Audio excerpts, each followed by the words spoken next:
सभी भैया को राम राम।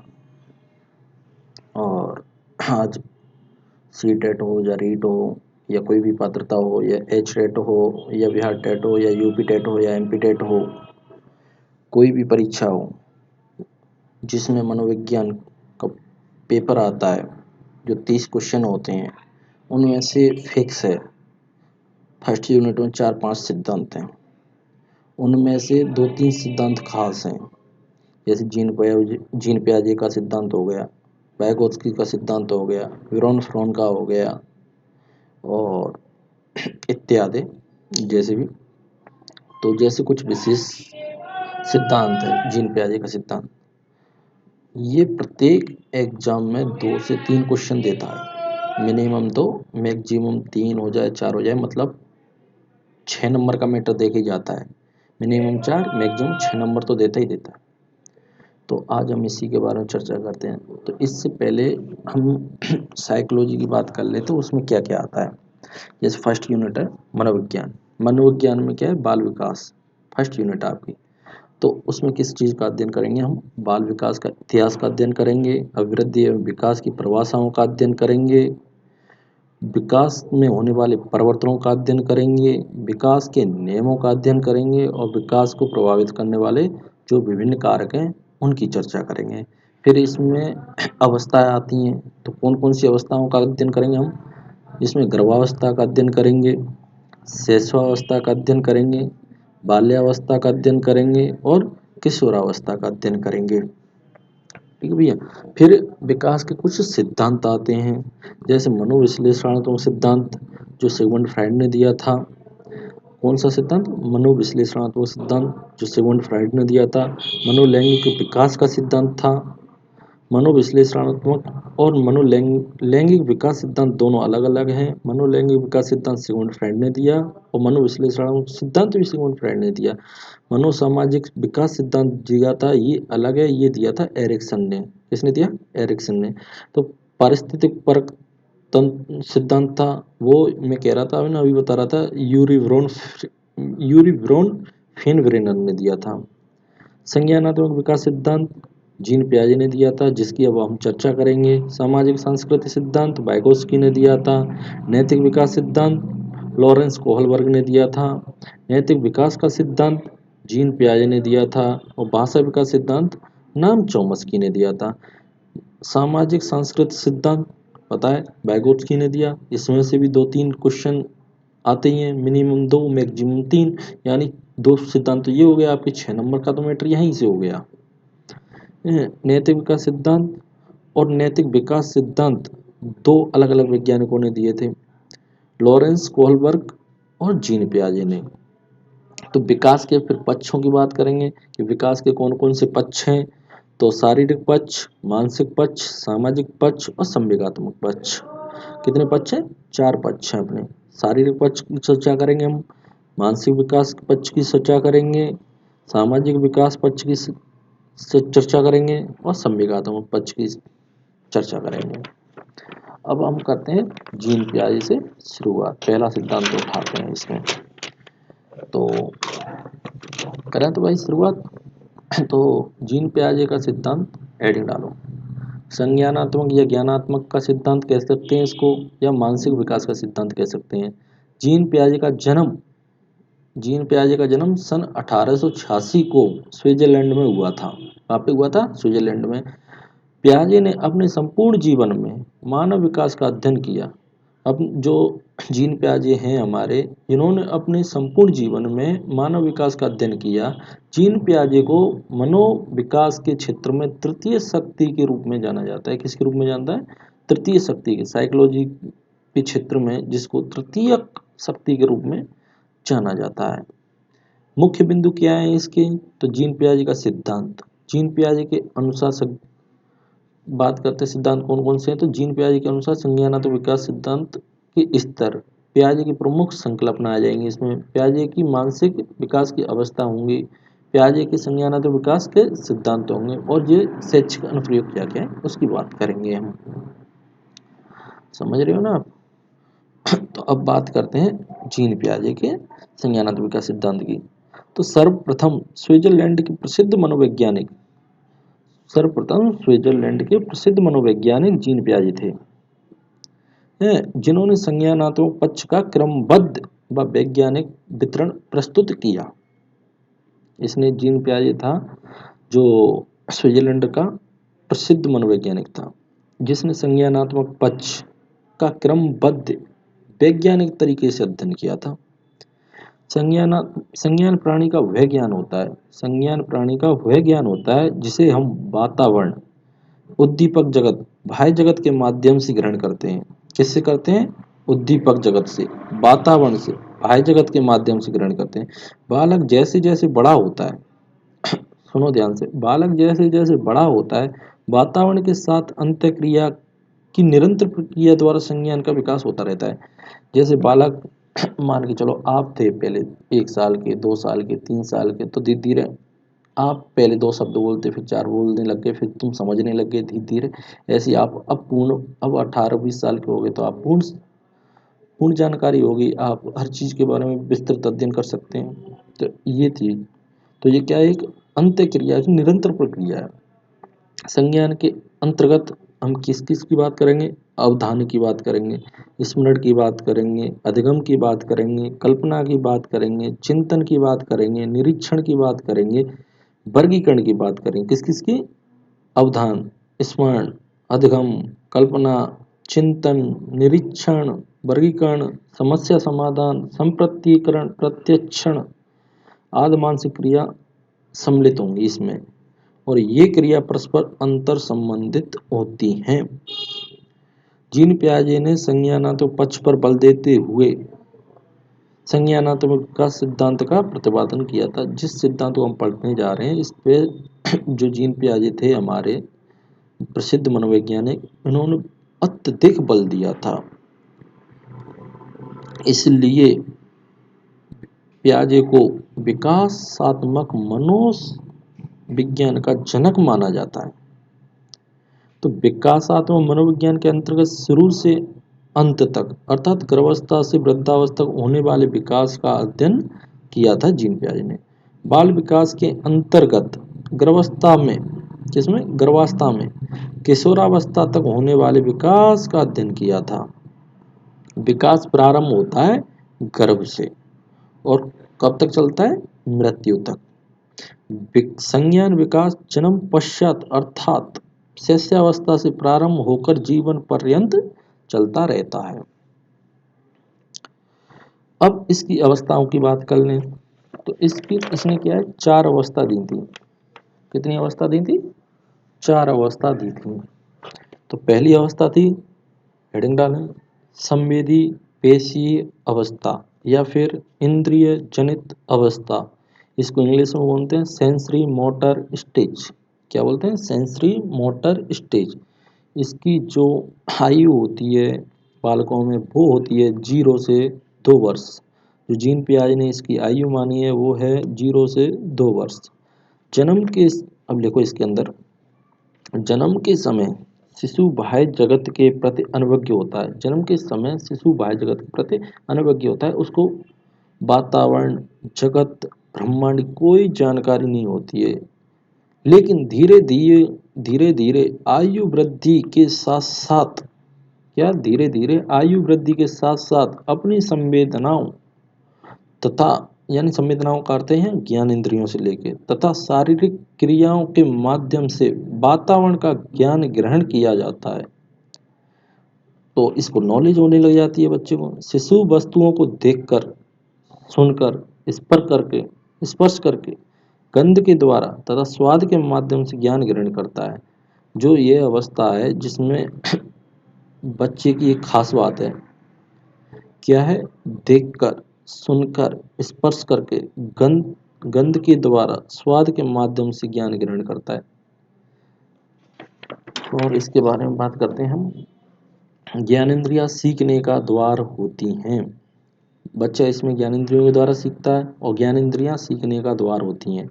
इस अवस्था में शिशु छोटे छोटे शब्द बोलने लगता है। जैसे करीबन 9 माह का बच्चा कुछ न कुछ बोल ही लेता है। आवाज तो निकालता ही है वो, लेकिन कुछ शब्द 18 महीनों में वो शुद्ध बोलने लग जाता है। तो शिशु पहला सार्थक शब्द लगभग 12 माह में बोलने लगता है। शिशु पहला सार्थक शब्द लगभग, ध्यान देना, 12 माह में बोलने लगता है।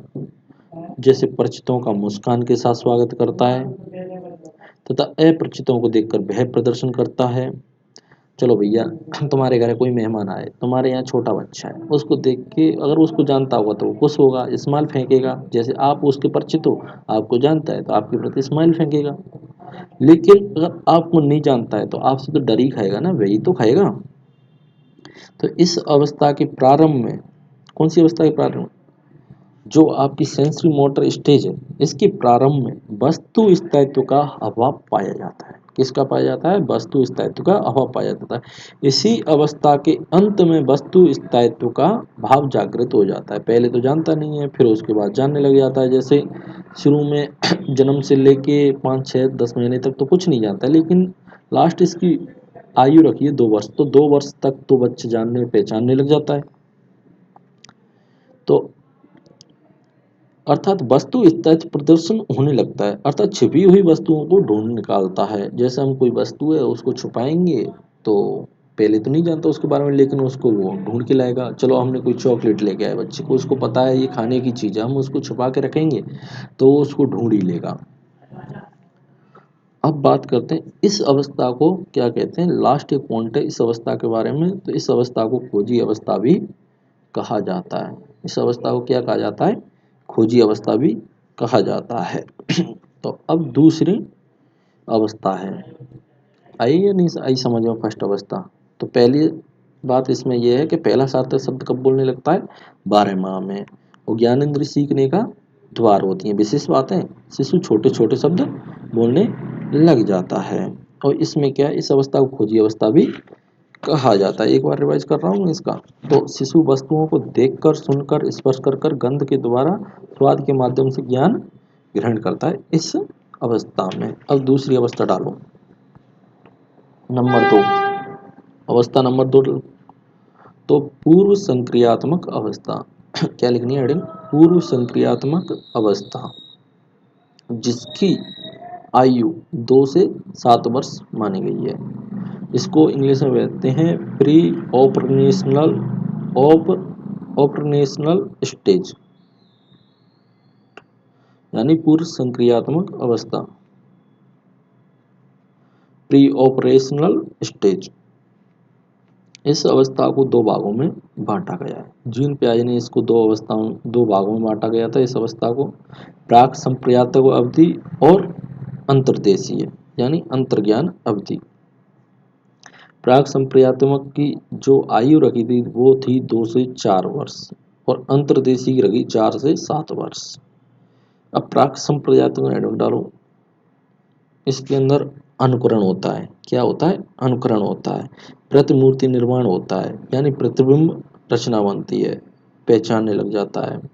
जैसे कोई चित्र दिखा दिया हमने, मान के चलो गाय का, भेड़ का, बकरी का, तो वो उसका प्रतिबिंब उसके माइंड में बन जाता है। जैसे ही उस जैसा कोई दिखता है तो वो कहता है पापा पापा ये देखो शेर, ये देखो डॉग, ये देखो कैट, ये देखो हॉर्स, ऐसी कुछ चीजें बोलने लग जाता है। जैसे उसको अनुकरण होने लग जाता है, किस चीज का प्रतिबिंब बनने में लग जाता है उसके माइंड में। जैसे गुड्डे के खिलौने का छोटा भाई समझने भी लग जाता है।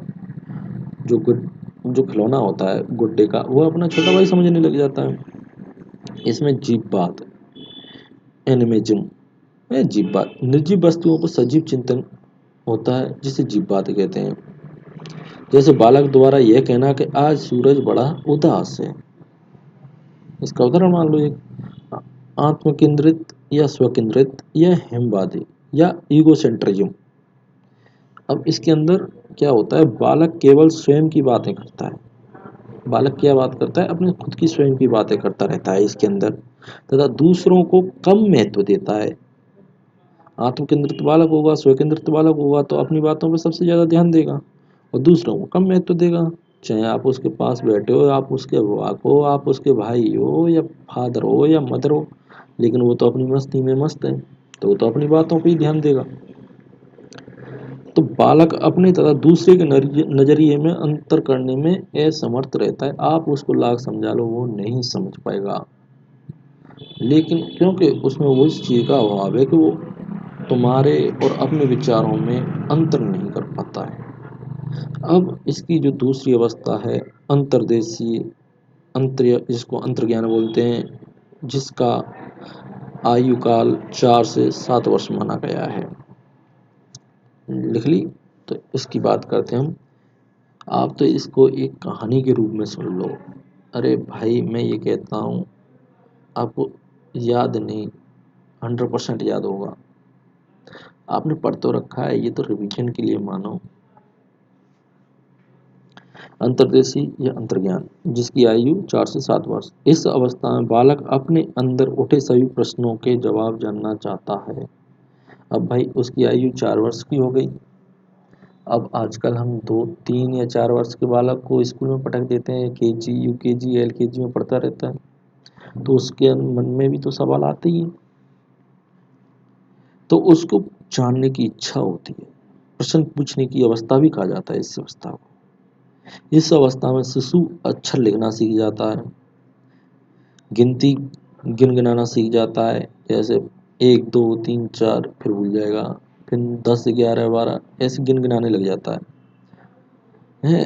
तो वस्तुओं को क्रम से रखना, अब वस्तुओं को क्रम से रखनी लग जाएगा। जैसे भाई हमने कोई गिलास उठाया उस जैसे, या कोई कप लिया उस जैसे 4 5 कप हैं तो उनको एक साथ रखेगा, तो उसको एक चीज़ का ज्ञान हो जाता है, हल्के भारी ज्ञान हो ही जाता है उसको। माता पिता की आज्ञा मानना, वो जैसे पापा बोलेंगे बेटा इसके पैर छुओ, ये बड़े हैं आपसे, इसके पैर छुओ, ये आपसे छोटे हैं या बड़े हैं, तो वो उनकी बात मानने लग जाएगा। घर के छोटे छोटे कामों में मदद करेगा, ऐसे कहेंगे बेटा उसको लेके आना, पानी लेके आना, ये करना, वो करना, बेटा उस पेन को लेके आना, बेटा उस मार्कर को लेके आना, तो तुरंत लेके आएगा, वो छोटी छोटी मदद करेगा। तथा जोड़ बाकी गुणा भाग का सहज ज्ञान हो जाता है, थोड़ा थोड़ा इसको ज्ञान हो जाता है, जोड़ करना, भाग देना, गुणा करना, लेकिन बिना हासिल के। लेकिन वह तर्क वितर्क करने योग्य नहीं होता है, इसलिए इसको अतार्किक चिंतन अवस्था भी कहा जाता है। अंतर्देशी जो अवस्था है इसको दूसरे नाम से जानते हैं हम अतार्किक चिंतन करने की अवस्था। इसमें क्या है, तार्किक चिंतन नहीं हो पाता है। इस अवस्था में अनुक्रमणशीलता पाई जाती है। इस अवस्था में अनुक्रमणशीलता पाई जाती है, इसलिए इसे अपलटावी अवस्था के नाम से जाना जाता है। इसलिए इसे अपलटावी अवस्था के नाम से जाना जाता है। अब तीसरी अवस्था लिखो। कौन सी अवस्था? तीसरी अवस्था। तो तीसरी अवस्था है इसकी मूर्त कह सकते हो, इसको स्थूल कह सकते हो, ठोस कह सकते हो, और फिर लिख दो संक्रियात्मक अवस्था, यानी मूर्त संक्रियात्मक अवस्था कह सकते हो इसको, स्थूल संक्रियात्मक अवस्था भी कह सकते हो, ठोस संक्रियात्मक अवस्था कह सकते हो। इसको एक नाम से और जाना जाता है वैचारिक अवस्था, वैचारिक अवस्था, कॉन्क्रीट ऑपरेशनल स्टेज, जिसकी आयु 7 से 11 वर्ष मानी गई है। कितनी मानी गई है? 7 से 11 वर्ष मानी गई है। देखो इसके बारे में, इस अवस्था में तार्किक चिंतन प्रारंभ हो जाता है। मूर्त अवस्था में तार्किक चिंतन प्रारंभ हो जाता है, लेकिन बालक का चिंतन केवल मूर्त वस्तुओं तक ही सीमित रहता है। जिस वस्तु को देख लेता है उसके बारे में चिंतन कर सकता है, लेकिन अमूर्त वस्तुओं के बारे में वो चिंतन नहीं कर सकता। बालक अपने सामने उपस्थित दो वस्तुओं के बीच तुलना करना, अंतर करना सीख जाता है। समानता व असमानता बताने सीख जाता है। इसके अंदर सही गलत, उचित अनुचित में विभेद करना सीख जाता है। इसलिए इसे मूर्त चिंतन की अवस्था के नाम से जाना जाता है। इस अवस्था में क्या होता है? इस अवस्था में बालक दिन, तारीख, महीना, वर्ष, समय और आदि बताने योग्य हो जाता है। जो मूर्त संक्रियात्मक अवस्था है उसके अंदर बच्चा क्या करता है? दिन, तारीख, महीना, वर्ष, समय इत्यादि बताने की कोशिश करता है, लगभग बता ही देता है। इसको इस अवस्था को उत्क्रमणशीलता पाई जाती है, यानी इस अवस्था को उत्क्रमणशीलता अवस्था भी कहते हैं। इसलिए इसे एक और नाम से जाना जाता है। किस नाम से जाना जाता है? पलटावी अवस्था। किस नाम से? पलटावी अवस्था के नाम से जाना जाता है। बालक इसमें क्या करेगा? क्रमबद्ध चिंतन करेगा, अध्ययन करेगा, व्यवस्थापन करेगा, अर्थात बालक में वस्तु को उनके आकार, वजन के आधार पर क्रम से व्यवस्थित करने की क्षमता आ जाती है। कोई वस्तु है, अब मान के चलो 2 वस्तुएं, 4 वस्तुएं या 5 वस्तुएं, उनका वजन है, एक का 5 किलो, दूसरे का 10 किलो, तीसरे का 15 किलो, चौथे का 20 किलो। तो वो क्या है, उसको क्रम से जमा देगा। पहले 5 वाली आएगी, फिर 10 वाली आएगी, फिर 15 केजी वाली आएगी और फिर 20 केजी वाली आएगी। तो इस तरीक़ा से वो है क्या, जमा देता है वस्तुओं को। भाषा एवं संप्रेषण योग्यता में प्रवीणता आ जाती है। ये थोड़ी थोड़ी भाषा सीखने लग जाता है। इस अवस्था के अंत तक इस अवस्था के अंत तक बालक में मूर्त जिज्ञासा उत्पन्न हो जाती है। क्या हो जाती है? मूर्त जिज्ञासा, तर्क जिज्ञासा, निरीक्षण क्षमता का विकास हो जाता है। वह धीरे धीरे अपना आकलन करने लग जाता है लास्ट तक। इस अवस्था को मुख्य रूप से 3 संप्रदाय में विकसित किया गया है। तो देखते हैं कौन कौन सी संप्रदाय हैं इसके। संरक्षण संप्रदाय, संबंध और वर्गीकरण। ठीक है ना भैया? इस अवस्था में बालक के अंदर पलटावी गुण विकसित होते हैं। इस अवस्था में बालक दृश्य, श्रव्य, सहायक सामग्री की सहायता से सर्वाधिक सीखता है। किसकी सहायता से? द्रव्य श्रव्य की सहायता से। अब चौथी अवस्था की बात कर देते हैं। किसकी? चौथी अवस्था की बात करते हैं। देखो चौथी अवस्था क्या है? औपचारिक संक्रियात्मक अवस्था। क्या है? औपचारिक संक्रियात्मक अवस्था, जिसको बोलते हैं फॉर्मल ऑपरेशनल स्टेज, जिसकी आयु होती है 11 के बाद। कितनी होती है? 11 वर्ष के बाद की आयु औपचारिक संक्रियात्मक अवस्था कहलाती है। अधिकतर क्वेश्चन पूछता है, या सी टेट हो या रीट हो या कोई भी पात्रता हो, एच टेट हो, यूपी टेट हो, उसके अंदर इसमें से कैसे क्वेश्चन आएगा? पहले तो अवस्था पूछेगा कि निम्न में से जीन प्याजी की कौन कौन सी अवस्था है। 3 अवस्था दे रखी होंगी, चौथी अलग दे रखी होगी, तो आपको आंसर छाटना है उपरोक्त में से अलग वाली। 3 तो इसकी दे देगा और एक अलग दे देगा, या 3 किसी और की दे देगा, फिर पूछेगा इसमें जीन प्याजी की कौन सी अवस्था है, ऐसे पूछ लेगा। दूसरा क्वेश्चन आएगा इसके अंदर कि 4 अवस्था कौन कौन सी अवस्था है, ऐसे पूछ लेगा। पहली अवस्था का नाम क्या है, या दूसरी अवस्था का नाम क्या है, तीसरी अवस्था का नाम क्या है, या चौथी अवस्था का नाम क्या है। या फिर पूछेगा कि आयु, जैसे वर्ष, जैसे 11 वर्ष के बाद की जो अवस्था है उसको जीन प्याजे ने किस नाम से पुकारा था, या उसे जीन प्याजे किस अवस्था के नाम से जाना जाता है। तो जैसे औपचारिक संक्रिया नाम से जाना जाता है तो उसको पता है। इस तरीके का क्वेश्चन पूछेगा। या इसके अंदर पूछेगा कि मूर्त चिंतन कौन सी अवस्था में होता है। तो ऑप्शन दे रखा होगा स्थूल संक्रियात्मक अवस्था में, या फिर वहाँ ऐसे नहीं पूछेगा कि मूर्त संक्रियात्मक अवस्था में मूर्त चिंतन होता है, ऐसे नहीं कहेगा वो। फिर उसके दूसरे नाम से पूछेगा, मूर्त चिंतन संक्रियात्मक अवस्था कौन सी है उसकी, तो ठोस संक्रियात्मक अवस्था में या वैचारिक अवस्था में, ऐसे पूछेगा। या फिर इसके अंदर पूछेगा स्कीमा के अंदर स्कीम्स क्या हैं, और समायोजन क्या है और संतुलन क्या है, यहाँ से क्वेश्चन पूछता है अधिकतर। तो चलो चौथी अवस्था की बात कर लेते हैं। लिख ली हेडिंग, औपचारिक संक्रियात्मक अवस्था। इस अवस्था में किशोर मूर्त के साथ साथ अमूर्त चिंतन करने के योग्य हो जाता है। मतलब इसको मूर्त ज्ञान तो थर्ड स्टेज में हो गया, अब फोर्थ स्टेज आ गई तो थोड़ा और बढ़ गया, तो अमूर्त चिंतन की बात करने लग जाता है। इसलिए इसे तार्किक चिंतन की अवस्था के नाम से जानता है। इसमें पूर्ण रूप से तर्क वितर्क करने लग जाता है। इस अवस्था में मानसिक क्रियाओं का पूर्ण विकास हो जाता है। कौन सी अवस्था में मानसिक क्रियाओं का पूर्ण विकास हो जाता है? औपचारिक संक्रियात्मक अवस्था। अब यहाँ से क्वेश्चन बन सकता है, जैसे बताओ कि जीन पियाजे के अनुसार मानसिक क्रियाओं का पूर्ण विकास किस अवस्था में होता है?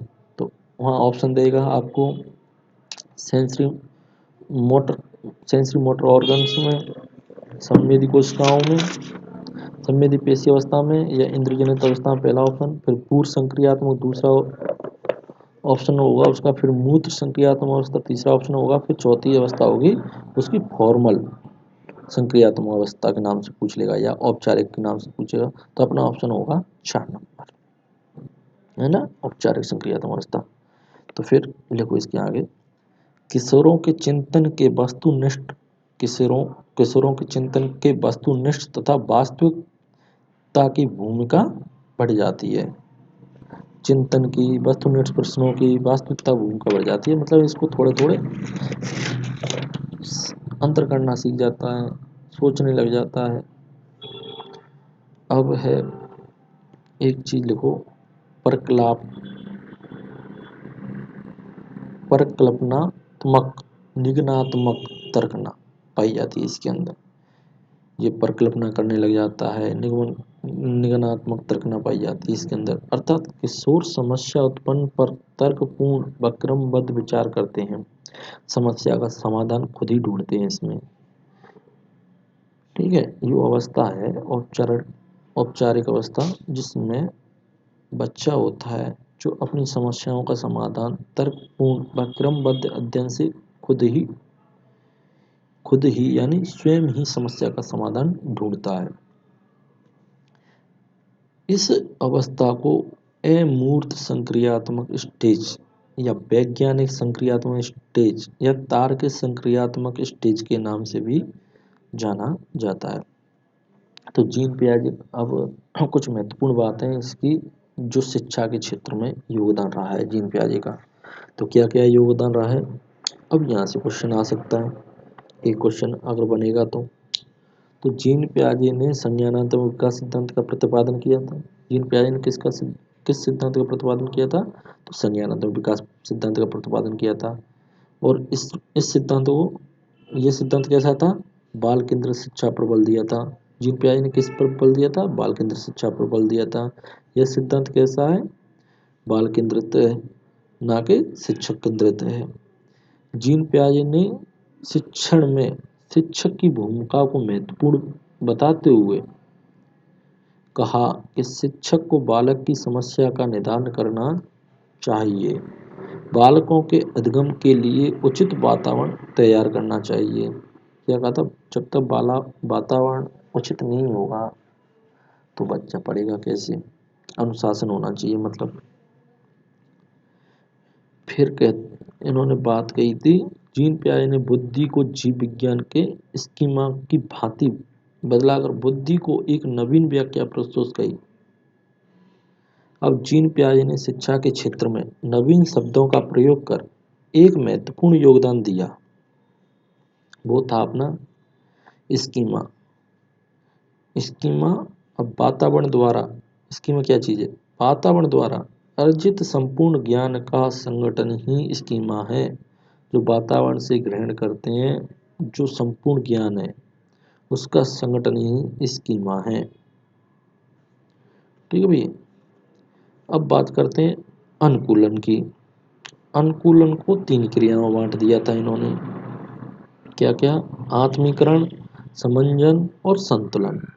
तो आत्मीकरण क्या होता है इसकी बात करते हैं। तो समस्या समाधान के लिए अपने पूर्व अनुभवों, विचारों तथा अवधारणाओं का सहारा लेना आत्मीकरण कहलाता है। अब सेकंड बात है इसकी समंजन की या समायोजन की। तो इसने क्या किया था, इसमें क्या बोला था, तो अपनी पूर्व अनुभवों व अवधारणाओं में परिवर्तन करके नए वातावरण के साथ समायोजन करना, यानी पुराने ज्ञान को नए ज्ञान के साथ जोड़ना, यानी जो आपके पुराने अनुभव हैं उनको नए अनुभवों के साथ जोड़ना, यानी कोरिलेट करके चलना। और तीसरी बात थी इसको संतुलन करना। भाई उसने आत्मीकरण किया, अपने अनुभव विचारों का सहारा लिया था उसमें, फिर उनका समायोजन कर दिया था, अब उसका संतुलन कर देगा। वो कैसे करेगा, ऐसी प्रक्रिया लिखो इसके अंदर, संतुलन के अंदर लिखो, ऐसी प्रक्रिया जिसके द्वारा आत्मीकरण व समायोजन के बीच संतुलित स्थापित किया जाता है। क्या किया जाता है, आत्मीकरण और समायोजन के मध्य जो संतुलन स्थापित किया जाता है, जैसे पुराने विचारों तथा नई विचारधाराओं के बीच में संतुलन स्थापित करना ही संतुलन कहलाता है। ये आपका सिद्धांत कंप्लीट हो गया है। हमने जीन पियाजे के सिद्धांत का अध्ययन किया था और मुझे आशा है आप सभी से कि आपको संपूर्ण रूप से समझ आया होगा। अगर समझ नहीं आता है तो एक बार नहीं, दो बार नहीं, 3 बार वीडियो को अवश्य देखें। यह एक कहानी के रूप में है, इस कहानी को रट लो, इसमें से 2 या 3 प्रश्न अवश्य मिलेंगे। तो मेरा यही मानना है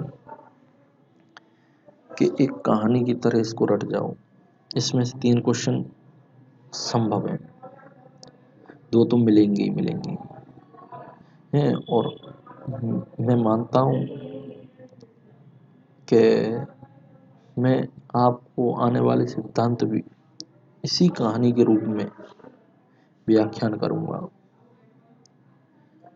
क्योंकि आपकी परीक्षा नज़दीक आ रही है, सीटेट जुलाई।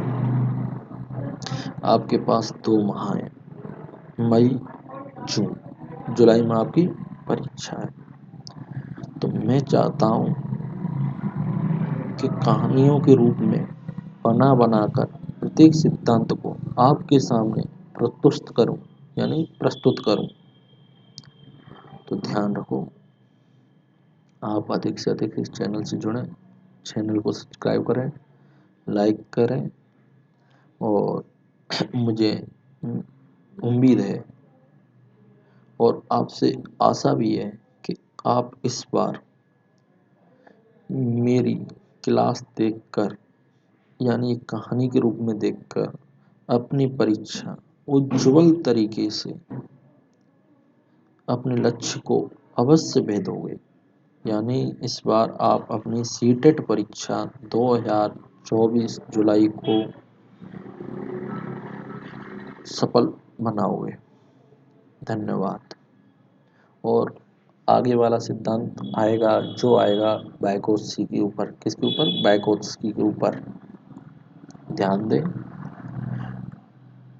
आप इसी तरीक़ा से जुड़े रहें और पूरी क्लास देखें और क्लास देखना ना भूलें।